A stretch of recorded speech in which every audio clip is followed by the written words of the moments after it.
ഈ വീഡിയോയിൽ വളരെ നിർണായകമായിട്ടുള്ള ഒരു ഡെവലപ്മെൻറ്റാണ്. പ്രത്യേകിച്ച് മിഡിൽ ഈസ്റ്റ് മേഖലയിലും ഏഷ്യൻ സൈഡിൽ പാകിസ്ഥാൻ, അതേപോലെ മിഡിൽ ഈസ്റ്റിൽ സൗദി അറേബ്യ, UAE ഈ രാജ്യങ്ങളുമായിട്ട് ബന്ധപ്പെട്ട് ഇന്ത്യയുടെ പാർട്ടും ഇതിനകത്ത് വരുന്നുണ്ട്. അപ്പം അങ്ങനത്തെ ഒരു മിഡിൽ ഈസ്റ്റ് വിഷയമാണ് നമ്മൾ ഇന്ന് നോക്കുന്നത്. ഇതിനകത്ത് പ്രധാനമായിട്ട് OPEC അതേപോലെ OPEC+ ഈ രണ്ട് സംഘടനയിൽ നിന്നും UAE പുറത്തു വരുന്നതുമായിട്ട് ബന്ധപ്പെട്ട് OPEC സംഘടനകളുടെ മീറ്റിംഗ് ഒമാനിൽ വെച്ച് നടന്നപ്പോൾ അവിടെ വെച്ചിട്ട് ഞങ്ങൾ പുറത്ത് വരുന്നു എന്ന് പറഞ്ഞിട്ട് ഒരു എക്സിറ്റ് നോട്ട് കൊടുത്തിട്ടുണ്ടായിരുന്നു. അതുമായിട്ട് ബന്ധപ്പെട്ട് പുതിയ ഡെവലപ്മെൻറ്റുകൾ ഉരുത്തിരിഞ്ഞ് വരുന്നുണ്ട്. അതായത് UAE ഇങ്ങനെ പ്രഖ്യാപിച്ചതിനെ തുടർന്ന് ഒരുപാട് കാര്യങ്ങൾ ഇപ്പം പുറത്തോട്ട് വരികയാണ്. അതിൽ പ്രധാനമായിട്ട് പാകിസ്ഥാൻ്റെ പങ്ക് ഇതിനകത്ത് ചർച്ച ചെയ്യപ്പെടുന്നുണ്ട്.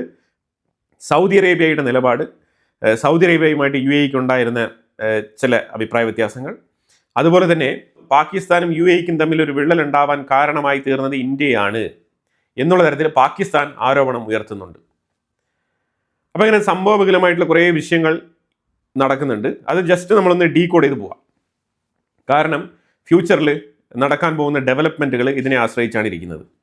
അതായത് മിഡിൽ ഈസ്റ്റിൽ അമേരിക്കയും ഇസ്രായേലും കൂടി ചേർന്നിട്ട് ഇറാനുമായിട്ടാണ് യുദ്ധം ഉണ്ടായിരുന്നതെങ്കിൽ, ശരിക്കും പറഞ്ഞാൽ നാറ്റോ ഒരു പിളർപ്പിലേക്ക് പോകുമെന്ന് കരുതിയിരുന്ന സമയത്താണ് അറബ് രാജ്യങ്ങൾക്കുള്ളിൽ നടക്കുന്ന ഈ ഒരു പോര്, ഉൾപോര്, അത് വെളിപ്പെട്ടിരിക്കുന്നത് ഇപ്പം.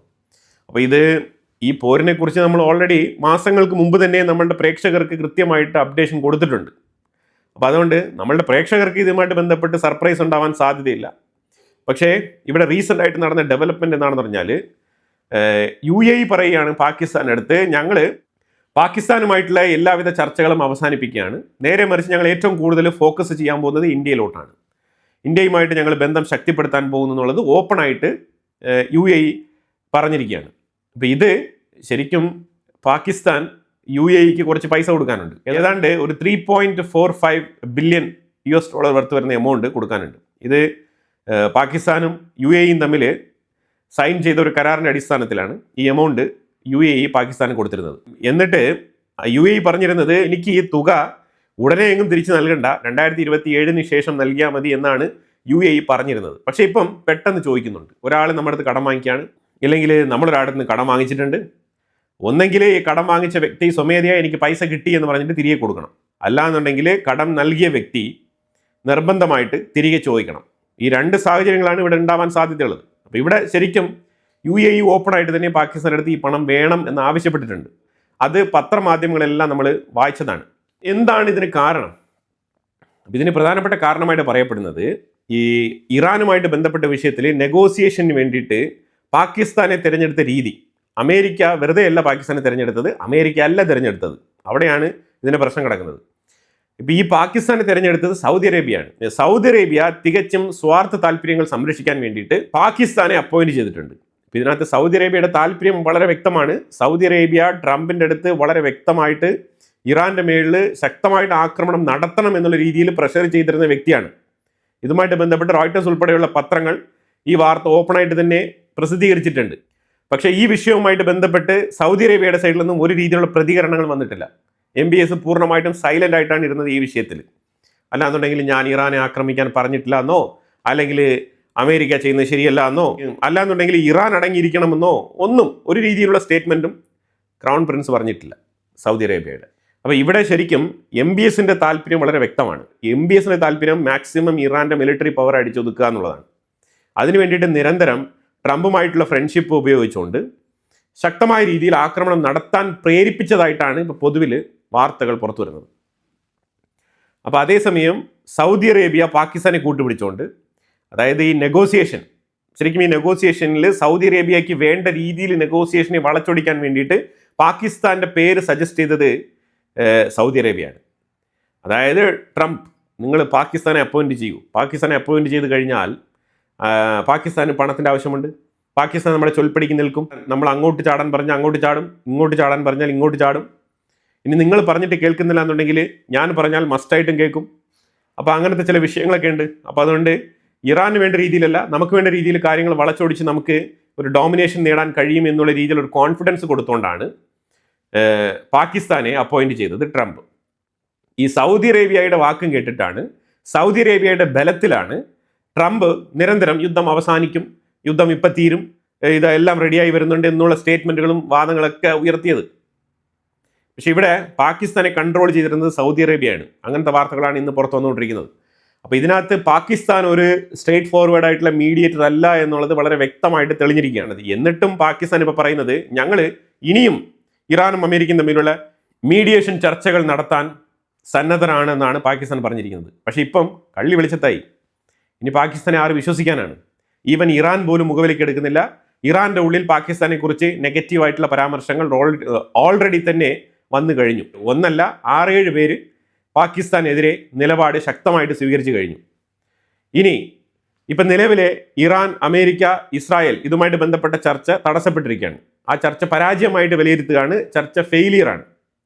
ഇനി ഇറാനിലൊരു റെജീം ഉണ്ടെന്ന് വെച്ചോ, ഇല്ലെങ്കിൽ ഇറാനിലൊരു റെജീം ഇല്ലാന്നായിക്കോട്ടെ, ഇറാൻ ലീഡർഷിപ്പ് ഇല്ലാന്നായിക്കോട്ടെ, എന്തില്ല എന്ന് പറഞ്ഞാലും ഇതാണ് യാഥാർത്ഥ്യം. ഈ ഇറാൻ തികച്ചും പരാജയപ്പെട്ടോ എന്ന് ചോദിച്ചു കഴിഞ്ഞാൽ വേറൊരു രീതിയിൽ നമ്മൾ അതിനെ വ്യാഖ്യാനിച്ചു കഴിഞ്ഞാൽ അതൊരു പരാജയമായിട്ട് വിലയിരുത്താൻ കഴിയും. ആ വിലയിരുത്തൽ നമുക്ക് കുറച്ചുകൂടെ കഴിഞ്ഞിട്ട് നടത്താം. നിലവിലെ ഇറാന്റെ പരാജയത്തിനെ കുറിച്ചല്ല ഈ വിഷയം. ഇറാന്റെ പരാജയം എന്താണെന്നുള്ളത് ഞാൻ വളരെ വ്യക്തമായിട്ട് മറ്റൊരു വീഡിയോയിൽ സംസാരിക്കാം.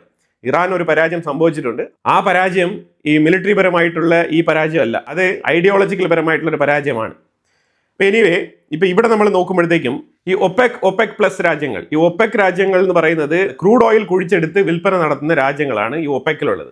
ശരിക്കും ഈ ഒപെക്കിൽ പ്രാഥമികമായിട്ട് സൗദി അറേബ്യ, UAE ഉൾപ്പെടെയുള്ള കുറച്ച് രാജ്യങ്ങളാണ് ഉണ്ടായിരുന്നത്. ഒപെക് പ്ലസ് എന്ന് പറയുമ്പോഴത്തേക്കും കുറച്ച് രാജ്യങ്ങൾ കൂടെ ഉണ്ട്. ഒപെക്കിന്റെ ലീഡർ സൗദി അറേബ്യയാണ്. അത് അൺഒഫീഷ്യലി ഉള്ള ലീഡർഷിപ്പാണ്. അതേസമയം ഒപെക് പ്ലസ് കൺട്രോൾ ചെയ്യുന്നത് റഷ്യയാണ്.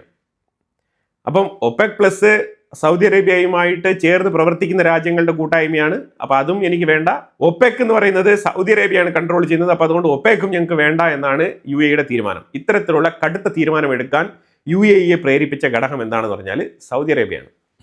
അതായത് ഇറാൻ അമേരിക്ക ചർച്ച തുടങ്ങിയ സമയത്ത് ആദ്യത്തെ മീറ്റിംഗ് വിളിച്ചു കൂട്ടാൻ പോകുന്നു എന്ന് അറിഞ്ഞ ഉടനെ തന്നെ UAE പാകിസ്ഥാനെ സമീപിക്കുന്നുണ്ട്. അതിനു മുമ്പ് തന്നെ UAE സൗദി അറേബ്യയുമായിട്ട് ബന്ധപ്പെട്ട് ചില വിഷയങ്ങളിൽ അഭിപ്രായ വ്യത്യാസം രേഖപ്പെടുത്തിയിരുന്നു. അതൊരു സൈഡിൽ നിൽക്കുമ്പോൾ തന്നെയാണ് ഈ മിഡിൽ ഈസ്റ്റ് കോൺഫ്ലിക്റ്റ് ഇങ്ങനെ സ്റ്റാർട്ടാകുന്നതും. യുദ്ധത്തിന് മുമ്പ് MBZ Sheikh Mohamed bin Zayed Al Nahyan Pakistan visit ചെയ്തതും എന്നിട്ട് മടങ്ങി വന്നിട്ട് ഒരു ഇമീഡിയറ്റ് വിസിറ്റായിട്ട് ഇന്ത്യയിലോട്ട് സന്ദർശനം നടത്തിയതൊക്കെ നമ്മൾ കണ്ടതാണ്. അത് കഴിഞ്ഞിട്ടാണ് യുദ്ധം സ്റ്റാർട്ട് ചെയ്യുന്നത്. അത് കഴിഞ്ഞിട്ട് ഒരുപാട് മാസങ്ങൾ കഴിഞ്ഞിട്ടാണ് ഇറാനും അമേരിക്കയും തമ്മിലുള്ള ചർച്ച പാകിസ്ഥാനിൽ നടക്കുന്നത്. അപ്പോൾ ഈ യുദ്ധത്തിൽ ഏറ്റവും കൂടുതൽ അഫക്റ്റ് ചെയ്യപ്പെട്ടത് UAE ആണ്. UAE അതിനെ വളരെ ശക്തമായിട്ട് തന്നെ നേരിട്ടു. പരമാവധി മിസൈലുകളെല്ലാം തന്നെ ഇന്റർസെപ്റ്റ് ചെയ്യപ്പെട്ടിട്ടുണ്ടായിരുന്നു. പക്ഷേ ഏറ്റവും കൂടുതൽ ആക്രമിക്കപ്പെട്ട രാജ്യം UAE ആയിരുന്നു. പക്ഷെ അവിടെ UAE അല്ല അമേരിക്കയെ ബൂസ്റ്റ് ചെയ്തുകൊണ്ടിരുന്നത്. അമേരിക്കയെ ബൂസ്റ്റ് ചെയ്തുകൊണ്ടിരുന്നതും അമേരിക്കയെ കൺട്രോൾ ചെയ്തുകൊണ്ടിരുന്നതും സൗദി അറേബ്യ ആയിരുന്നു. അപ്പോൾ സൗദി അറേബ്യയ്ക്ക് വേണമെങ്കിൽ ഈ മിഡിൽ ഈസ്റ്റ് രാജ്യങ്ങൾക്കെതിരെ നടത്തുന്ന ഇറാന്റെ ആക്രമണങ്ങളെ തടയാൻ പറ്റുമായിരുന്നു എന്നുള്ളൊരു ഓപ്ഷൻ അവിടെ ഉണ്ട്. ആ ഓപ്ഷൻ സൗദി അറേബ്യ ഉപയോഗിച്ചില്ല വേണ്ട രീതിയിൽ. പക്ഷെ അതേസമയം ഈ നെഗോസിയേഷന് വേണ്ടിയിട്ട് പാകിസ്ഥാനെ അപ്പോയിന്റ് ചെയ്ത് കൊടുത്തപ്പോൾ പാകിസ്ഥാൻ തികച്ചും സൗദി അറേബ്യയ്ക്ക് വേണ്ട രീതിയിൽ മാത്രമേ തീരുമാനമെടുക്കൂ എന്നുള്ള നിർബന്ധം പാകിസ്ഥാൻ ഉണ്ടായിരുന്നു. അത് UAE വളരെ വ്യക്തമായിട്ട് ഞങ്ങളുടെ രാജ്യത്തിനുള്ളിൽ ഒരുപാട് ആക്രമണങ്ങൾ സംഭവിച്ചിട്ടുണ്ട്, അപ്പോൾ അതിൻ്റെ കോമ്പൻസേഷനുമായിട്ടൊക്കെ ബന്ധപ്പെട്ടുള്ള കാര്യങ്ങൾ പാകിസ്ഥാൻ ഇറാനുമായിട്ടുള്ള നെഗോസിയേഷനിൽ ഉൾപ്പെടുത്തണം എന്നുള്ള നിർദ്ദേശം UAE അങ്ങോട്ട് വെച്ചപ്പോൾ പാകിസ്ഥാൻ ഡയറക്റ്റ് ആയിട്ട് UAEയെ എതിർത്ത് സംസാരിച്ചിട്ടുണ്ടായിരുന്നു. അതായത് ഒരു 3.5 ബില്യൺ കടം വാങ്ങിച്ചിട്ടിരിക്കുന്ന ഒരുത്തൻ നിങ്ങൾ പറഞ്ഞാൽ കേൾക്കുന്നില്ല. നിങ്ങളുടെ രാജ്യ താല്പര്യം, നിങ്ങളുടെ രാജ്യത്തിൻ്റെ സുരക്ഷ, അതിനെക്കുറിച്ച് കൺസേൺ രേഖപ്പെടുത്തുമ്പോൾ അത് കേൾക്കാൻ കൂട്ടാക്കുന്നില്ല. അത് വേണമെങ്കിൽ പാകിസ്ഥാന് പറയാമായിരുന്നു, ഞങ്ങൾ അതും കൂടി ഉൾപ്പെടുത്താം എന്ന് പറയാമായിരുന്നു. പക്ഷേ പാകിസ്ഥാൻ അതിന് പകരം നേരിട്ട് UAEയുടെ അടുത്ത് നോ പറയുകയാണ് ചെയ്തത്. അവിടെ ഡിപ്ലോമസി ഇല്ലായിരുന്നു.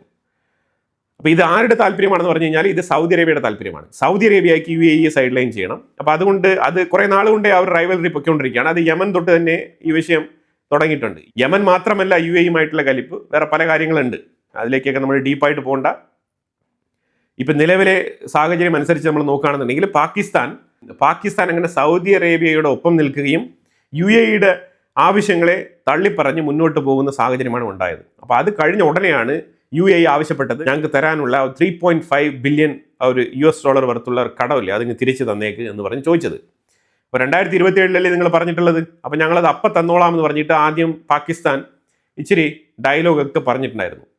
പക്ഷേ UAE ശക്തമായ രീതിയിൽ ആ എമൗണ്ട് വേണം എന്നുള്ള ഡിമാൻഡ് മുന്നോട്ട് വെച്ചിട്ടുണ്ടായിരുന്നു. അത് വേറൊന്നും കൊണ്ടല്ല, പാകിസ്ഥാൻ്റെ മേലിലൊരു സമ്മർദ്ദം ഇടാനാണ്. അപ്പോൾ അങ്ങനെ ചർച്ച നടന്നുകൊണ്ടിരിക്കുമ്പോൾ തന്നെ ഷഹബാസ് ഷെരീഫ് പോവുകയാണ്. എവിടെ? സൗദി അറേബ്യയിലേക്ക് പോവാണ്. MBSനെ കാണാൻ വേണ്ടിയിട്ട്. ഇങ്ങനെ UAE ഞങ്ങളുടെ പുറകിൽ തന്നെ നിൽപ്പുണ്ട്, അവരൊരു $3.5 ബില്യൺ അവർക്ക് കൊടുക്കാനുണ്ട് കടം, അത് ചോദിച്ചുകൊണ്ടാണ് നിൽക്കുന്നത്. അപ്പോൾ ആ പൈസ കൊടുക്കാൻ ഞങ്ങളുടെ അടുത്ത് ഇപ്പോൾ വകുപ്പില്ല എന്നുള്ള രീതിയിലൊക്കെ അവിടെ പോയി കരഞ്ഞ് കാല് പിടിച്ചതിനെ തുടർന്ന് അവിടെ നിന്നും കൃത്യമായിട്ട് UAEക്ക് കൊടുക്കാനുള്ള ആ തുക MBS എഗ്രി ചെയ്തു, ഞാൻ തരാമെന്ന് പറഞ്ഞിട്ട്.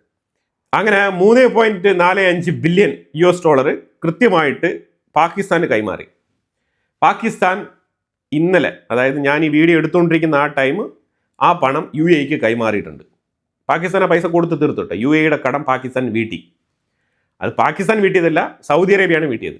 സൗദി അറേബ്യ കൊടുക്കുമ്പോഴേ പറഞ്ഞിട്ടാണ് കൊടുത്തത്, ഒരു നയ പൈസ ബാക്കി വെക്കരുത്, UAEക്ക് കൃത്യമായിട്ട് ഈ എമൗണ്ട് കൊടുത്ത് സെറ്റിൽ ചെയ്യുക, ഇനി UAEയും നിനക്കും തമ്മിൽ യാതൊരു ബന്ധമില്ല എന്നുള്ള രീതിയിൽ പറഞ്ഞ് ഈ പൈസ കൊടുത്തിട്ടുണ്ട്. ഇതിലൂടെ തകരാൻ പോകുന്നത് UAE എന്ന് പറഞ്ഞ ഒരു രാജ്യവും പാകിസ്ഥാനും തമ്മിലുള്ള ഫ്യൂച്ചർ റിലേഷൻഷിപ്പാണ്. അത് വളരെ വ്യക്തമായിട്ട് മനസ്സിലാക്കണം. എല്ലാവർക്കും അറിയാവുന്ന ഫ്ലൈ എമിറേറ്റ്സ് എയർലൈൻസ് എന്ന് വിളിക്കുന്ന ഫ്ലൈ എമിറേറ്റ്സ് കമ്പനി ആദ്യമായിട്ട് 4 പാകിസ്ഥാൻ എയർലൈൻസിൻ്റെ വിമാനങ്ങൾ വാങ്ങിച്ചുകൊണ്ട് തുടങ്ങിയ വിമാന കമ്പനിയാണ് എമിറേറ്റ്സ്. ആ ചരിത്രമൊക്കെ നിലനിൽപ്പുണ്ട്. ഇന്ന് PIA എവിടെ കിടക്കുന്നു, PIA ഇപ്പം ലേലത്തിൽ വിട്ട് ആ കമ്പനി തന്നെ ഉണ്ടോ ഇല്ലയോ എന്ന് തപ്പി നോക്കേണ്ട അവസ്ഥയാണ്, ഏത് പാകിസ്ഥാൻ എയർലൈൻസ്. പക്ഷേ എമിറേറ്റ്സ് ഈ 4 ഫ്ലൈറ്റ് വാങ്ങിച്ചത് കൊണ്ട് മാത്രം, അത് ഫ്രീ ആയിട്ട് കൊടുത്തതല്ല, പൈസ കൊടുത്ത് തന്നെയാണ് UAE അത് വാങ്ങിച്ചെടുത്തത്. ആദ്യ കാലഘട്ടത്തിൽ അവർ ഈ ഫ്ലൈറ്റ് വാങ്ങിച്ച് സർവീസ് തുടങ്ങി എന്നുള്ളത് ഇന്ന് പാകിസ്ഥാൻ ഒരു ക്രെഡിറ്റ് ആണ്. അത് ഞാൻ പറയുന്നത് എങ്ങനെയാണെന്ന് പറഞ്ഞാൽ, UAE പാകിസ്ഥാനിൽ നിന്നല്ല, വേറെ ഏത് രാജ്യത്ത് നിന്ന് 4 ഫ്ലൈറ്റ് വാങ്ങിച്ചിരുന്നാലും ഇന്ന് ഫ്ലൈ എമിറേറ്റ്സ് ഇതേ ഉയരത്തിൽ എത്തുമായിരുന്നു ഗ്രോത്ത് റേറ്റിൽ. അതാണ് മനസ്സിലാക്കേണ്ടത്. ഇവിടെ പാകിസ്ഥാന്റെ പേര് രേഖപ്പെടുത്താനുള്ള ഒരു അവസരം ഉണ്ടായത് പാകിസ്ഥാന്റെ ഭാഗ്യം, അത്രയേ നമുക്ക് പറയാനുള്ളൂ അതിനകത്ത്. അപ്പോൾ അത് ആ രീതിയിലുള്ള ബന്ധമുണ്ടായിരുന്ന 2 രാജ്യങ്ങൾ തമ്മിൽ ഇന്ന് ഇടഞ്ഞു നിൽക്കുന്ന സാഹചര്യമാണ്. അപ്പോൾ അങ്ങനെ പാകിസ്ഥാൻ ഈ എമൗണ്ട് കൊടുത്ത് സെറ്റിൽ ചെയ്തപ്പോൾ UAEക്കും പാകിസ്ഥാനും ഇടയിലുള്ള ഡിപ്ലോമസി വീണ്ടും തകർച്ചയിൽ എത്തി എന്നുള്ളതാണ് മനസ്സിലാക്കേണ്ടത്. അത് തകർക്കാൻ വേണ്ടിയിട്ട് MBS കൃത്യമായിട്ട് ചരട് വലിക്കുന്നുണ്ടെന്നുള്ളതാണ് യാഥാർത്ഥ്യം. അതോടൊപ്പം മാത്രമല്ല UAE വളരെ ഓപ്പൺ ആയിട്ട് തന്നെ പ്രഖ്യാപിച്ചിരിക്കുകയാണ്, ഞങ്ങൾ ഇന്ത്യയോടൊപ്പമാണ് നിലനിൽക്കുന്നത്, ഇന്ത്യയുമായിട്ട് സഹകരണം മെച്ചപ്പെടുത്താൻ പോവുകയാണ്, അതിനെ തുടർന്ന് ഇൻവെസ്റ്റ്മെന്റുകൾ ഇന്ത്യയിലേക്ക് ചെയ്യാനും അതേപോലെ ഇന്ത്യയുമായിട്ടുള്ള വ്യാപാര ബന്ധം ശക്തിപ്പെടുത്താനും പോവുകയാണെന്ന് പറഞ്ഞതാണ് ഇപ്പം പാകിസ്ഥാന് ഭയങ്കര പ്രശ്നം. പണം ചോദിച്ചതും UAEയുടെ നിർദ്ദേശങ്ങൾ ഇവർ അവഗണിച്ചതും ഇതൊന്നും ഇപ്പോൾ അവരുടെ പ്രശ്നമേ അല്ല. UAE എന്ന് പറഞ്ഞൊരു രാജ്യം ഇന്ത്യയോടൊപ്പം നിലനിൽക്കുന്നത് പാകിസ്ഥാന് ഭയങ്കര പ്രശ്നമായി. അങ്ങനെ പാകിസ്ഥാന്റെ ഉള്ളിൽ നിന്നും ഇപ്പം തുരിതര ഇന്ത്യക്കെതിരെയും UAEക്കെതിരെയുള്ള പ്രസ്താവനകളാണ് പാകിസ്ഥാന്റെ പൊളിറ്റീഷ്യൻസ് മൊത്തത്തിൽ പറഞ്ഞുകൊണ്ടിരിക്കുന്നത്. ഒരു കാര്യം മനസ്സിലാക്കണം, ഇന്ത്യയും UAEയും തമ്മിലുള്ള ബന്ധം വളരെ ഡീപ്പാണ്, വളരെ ആഴത്തിലുള്ള ബന്ധമാണ്. അതാണ് മനസ്സിലാക്കേണ്ടത്. പാകിസ്ഥാനികളെക്കാളും കൂടുതൽ ഇന്ത്യക്കാർ UAEയിലുണ്ട്. അതുപോലെ തന്നെ UAE, Israel, India, America, I2U2 ഈ പാർട്ട്ണർഷിപ്പൊക്കെ ഓൾറെഡി തന്നെ എസ്റ്റാബ്ലിഷ് ചെയ്തിട്ട് വർഷങ്ങളായി. അപ്പോൾ അതിൽ ഇന്ത്യ എന്ന് പറയുന്നത് UAEക്ക് വളരെ നിർണായകമായിട്ടുള്ള ഒരു എക്കണോമിക് പാർട്ട്ണർഷിപ്പ് ആയിക്കോട്ടെ, അതേപോലെ മാൻ പവർ പാർട്ട്ണർഷിപ്പ് ആയിക്കോട്ടെ, അതുപോലെ പീപ്പിൾ ടു പീപ്പിൾ റിലേഷൻഷിപ്പ്, അതേപോലെ government to government G2G relationship, ഇതെല്ലാം തന്നെ വളരെ ശക്തമായി മുന്നോട്ട് പോയിക്കൊണ്ടിരിക്കുന്ന ഒരു കാലഘട്ടത്തിലാണ് നമ്മൾ മുന്നോട്ട് പോകുന്നത്. അപ്പോൾ അതുകൊണ്ട് പാകിസ്ഥാൻ അവിടെ കിടന്ന് 1, 2, 3 പറയുന്നത് കൊണ്ട് ഒന്നും സംഭവിക്കാൻ പോകുന്നില്ല. തികച്ചും UAE എടുത്തിരിക്കുന്ന തീരുമാനം വളരെ റിമാർക്കബിൾ ആയിട്ടുള്ള തീരുമാനമാണ്. ഇത് GCC മേഖലയിൽ ഓയിൽ ട്രേഡിനെ വല്ലാത്ത രീതിയിൽ ഇത് ഇമ്പാക്ട് ചെയ്യും. പ്രത്യേകിച്ച് UAEക്ക് ഇനി അവരുടെ സ്വന്തം ഇഷ്ടപ്രകാരം അവർക്ക് ഓയിൽ ബിസിനസ് എക്സ്പാൻഷൻ നടത്താം. അവർക്ക് എത്ര ചീപ്പായിട്ട് വേണമെങ്കിലും എണ്ണ വില കുറച്ച് കൊടുക്കാനുള്ള പെർമിഷൻ അവർ സ്വന്തമാക്കിയിരിക്കുകയാണ്. അത് അങ്ങനെ തന്നെയാണ് മനസ്സിലാക്കേണ്ടത്.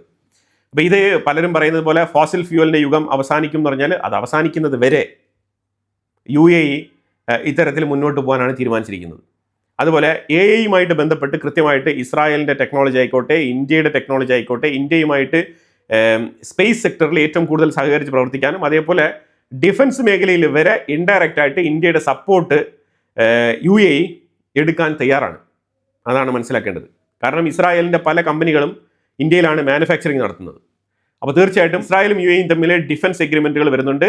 മിഡിൽ ഈസ്റ്റിലുള്ള ഓരോ രാജ്യങ്ങൾക്കും ഇസ്രായേലുമായിട്ടൊരു കമ്മ്യൂണിക്കേഷൻ ചെയ്യണമെന്നുണ്ടെങ്കിൽ അതിന് അപ്രോച്ച് ചെയ്യേണ്ട ഒരു രാജ്യം എന്ന് പറഞ്ഞാൽ UAE ആണ്. അല്ലാതെ UAE അല്ലാതെ മറ്റൊരു രാജ്യവുമായിട്ടും ഇസ്രായേൽ ഒരു തരത്തിലുള്ള ട്രസ്റ്റഡ് ബിസിനസ്സും ചെയ്യില്ല. ഇനിയിപ്പോൾ സൗദി അറേബ്യ ആയാൽ പോലും ശരി തന്നെ, ഇനി മിഡിൽ ഈസ്റ്റിൽ UAEയെ കൺസൾട്ട് ചെയ്തുകൊണ്ട് മാത്രമേ ഇസ്രായേലിന് റീച്ച് ചെയ്യാൻ പറ്റുള്ളൂ. അതാണ് ഇപ്പോൾ യാഥാർത്ഥ്യം. ആ പൊസിഷനിലേക്ക് മാറിയിരിക്കുകയാണ് UAE. മറ്റുള്ള ഒരു രാജ്യങ്ങൾ പോയാലും ഇസ്രായേലിൻ്റെ മുന്നിൽ പുല്ലുവിലയാണ്. UAEക്ക് മാത്രമേ ഉള്ളൂ ഇസ്രായേലിനെ സംബന്ധിച്ചിടത്തോളം റെസ്പെക്റ്റ്. അത് വളരെ വ്യക്തമാണ്. അതിൻ്റെ ഭാഗമാണ് അയൺ ഡോം ഉൾപ്പെടെയുള്ള ഇതേപോലത്തെ ഡിഫൻസ് ടെക്നോളജികൾ ഇസ്രായേൽ ട്രസ്റ്റ് വർത്തി ആയിട്ടുള്ള ഒരു രാജ്യമായിട്ട് കൺസിഡർ ചെയ്തുകൊണ്ട് UAEക്ക് കൈമാറുന്നത്. ഇപ്പോൾ ഇപ്പോഴത്തെ ആ ഒരു അന്തരീക്ഷം മനസ്സിലായല്ലോ. ജിയോ പൊളിറ്റിക്കലി നടക്കുന്ന വിഷയങ്ങൾ, പാകിസ്ഥാൻ നടത്തിയ നാടകം, അവർ ഇറാനെയും സപ്പോർട്ട് ചെയ്തില്ല, അവർ അറബ് രാജ്യങ്ങളെ മൊത്തത്തിൽ അവർ മുഖവിലേക്ക് എടുത്തിട്ടില്ല. അവർ തികച്ചും സൗദി അറേബ്യയ്ക്കും അമേരിക്കയ്ക്കും വേണ്ടി മാത്രം നെഗോസിയേഷനിൽ വന്നിരുന്ന ആൾക്കാരാണ് പാകിസ്ഥാൻ. ആ പാകിസ്ഥാൻ്റെ ഇരട്ടത്താപ്പ് ഇന്ന് റിവീൽ ചെയ്യപ്പെട്ടിരിക്കുന്നുള്ളതാണ്. അപ്പോൾ എന്തായാലും വളരെ വളരെ നിർണായകമായിട്ടുള്ള ഒരു വിഷയമാണ്. അപ്പോൾ ഈ വിഷയം ഫ്യൂച്ചറിൽ വലിയ രീതിയിൽ ഡെവലപ്പ് ആവും. ഇത് ഡെവലപ്പ് ആകുന്ന സമയത്ത് പാകിസ്ഥാൻ എന്ന് പറഞ്ഞ രാജ്യത്തിന് മിഡിൽ ഈസ്റ്റ് മേഖലയിൽ പ്രത്യേകിച്ച് UAE നിന്നും കിട്ടിയിരിക്കുന്ന ഈ ഒരു തിരിച്ചടി അത് വളരെ വലിയ തിരിച്ചടിയാണ്. അപ്പോൾ എന്തായാലും ഈ വിഷയവുമായിട്ട് ബന്ധപ്പെട്ട നിങ്ങളുടെ അഭിപ്രായങ്ങൾ കമൻറ്റ് ബോക്സിൽ രേഖപ്പെടുത്തുക. മറ്റൊരു വിഷയമായിട്ട് അടുത്ത വീഡിയോയിൽ വരാം. Thank you so much.